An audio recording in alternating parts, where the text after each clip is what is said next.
with pizza production. So we needed dough to be used during the food show.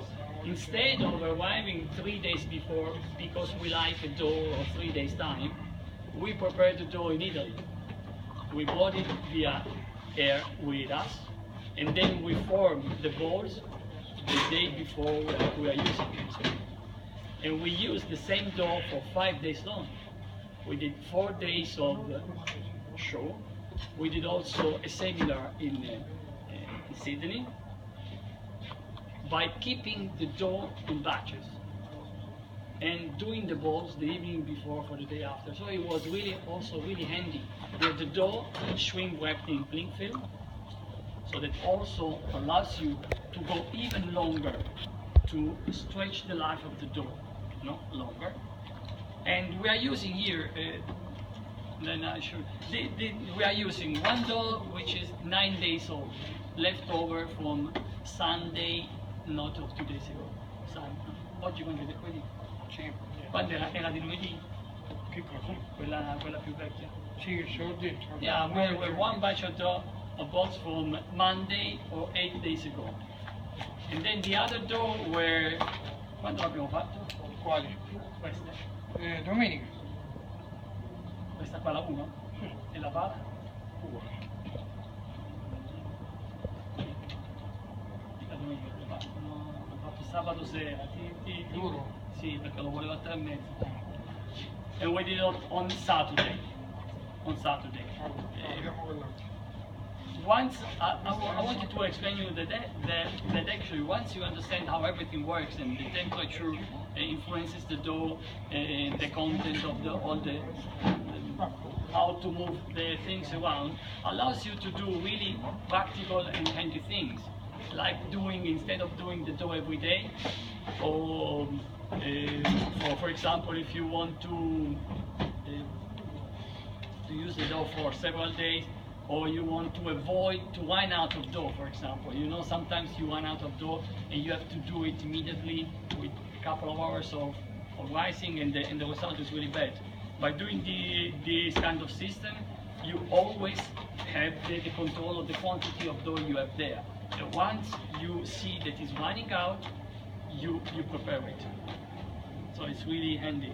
And the result is much better also, because you do a double fermentation, we call it. We work again the dough without stressing it, in order to making closer the sugar to the yeast again, because yeast eats all the sugar close to itself. And then in order to give it again the sugar, you have to manipulate it again, to squeeze a little bit, and this makes the yeast work again really fast, and also allows the acidity, the alcohol, and the enzyme to work better on the gluten, and to break down more gluten in the dough. Adesso che fai? Quella... Ha detto la superfina 1? Fagliela sempre vedere ogni tanto, che li faccio vedere altro, eccetera. Così prima di informare lo facciamo vedere. So now we are doing the same kind of pizza you tasted now, the extra thin pizza with the number 1. What do you think about the Roman pizza? Extra thin? You like more soft? Okay. You like thin? I like everything. I like everything. On the market there are so many pizzerias.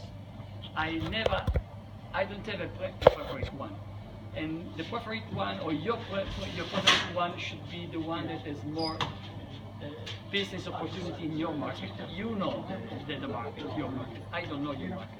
You might be in an area where everybody is producing the same kind of pizza, and you want to propose something else, or you want to do the same kind of pizza they are doing in a better way. You need to understand how to run your business. We are here to present some kind of products and to try to give you the best tools, the recipe and procedure to get your ideal pizza. Okay. The good thing I know, the only thing it's not opinable, is that the digestibility and the taste of the pizza is produced in a certain way. and that's it. There is no secret, no secret ingredient. There is no magician, no nothing. This is simple, natural biochemistry. And you need to know a little bit of it if you want to do the pizza. Or you will always face problems and never be able to understand how to solve them. You need a little bit of it always. So this is a pizza base, like the one, number one. So actually you could prepare it ahead of time. When you receive the orders, you just rest and you serve.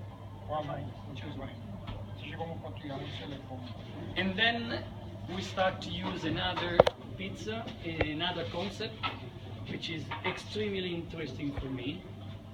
Che è questa? Andiamo a vedere questa. Quale? Questa? O sbaglio? La devo stare e poi Prima gliela facciamo vedere. Ah, la vuoi fare con me? prima che fanno questa la mangiare e poi la fanno. Okay. So, as I was explaining before, I think that most of you were already here. When you do a stuffed pizza, you have a couple of methods. The first one, the simple one, is to do a calzone. No, you just fill in, you close it, and you bake. The problem is that it's not easy to get a light calzone since there is a lot of dough, and you have also the closure of the dough. So it's not easy to let it evaporate all the exceeding part of the dough. So often happens that a calzone is really humid and chewy and too heavy. Right? If you do a stuffed pizza while doing a white focaccia, thicker one, and then you cut it, when you cut it, the crumbs will spoil when it's hot. And you have to take it away, and also the pizza will lose its freshness quite easily. This is another system where you can pre-bake the pizza by putting only olive oil inside. Now we have a couple of them, so it's a disc. It's one ball dough of 250 grams, like this. Some olive oil, you will see afterwards, on the half of it, just close, and put like this in the oven, and pre-bake for a couple of minutes, okay? So that the pizza dough is baking without mozzarella, without any other ingredients, so there will be no humidity inside, so the dough will have a really easy job to enlarge and to bake. Okay? And you see that there is a lot of bubbles. Che vuoi fare un giretto, glielo fai vedere? Sì, pure questa che è piena. Ah, insieme, la mettiamo. So, those pizzas have been baked maybe 1 hour and a half ago, 2 hours ago, and kept here in the air. So you see how the bubbles are. So this is only 250 grams of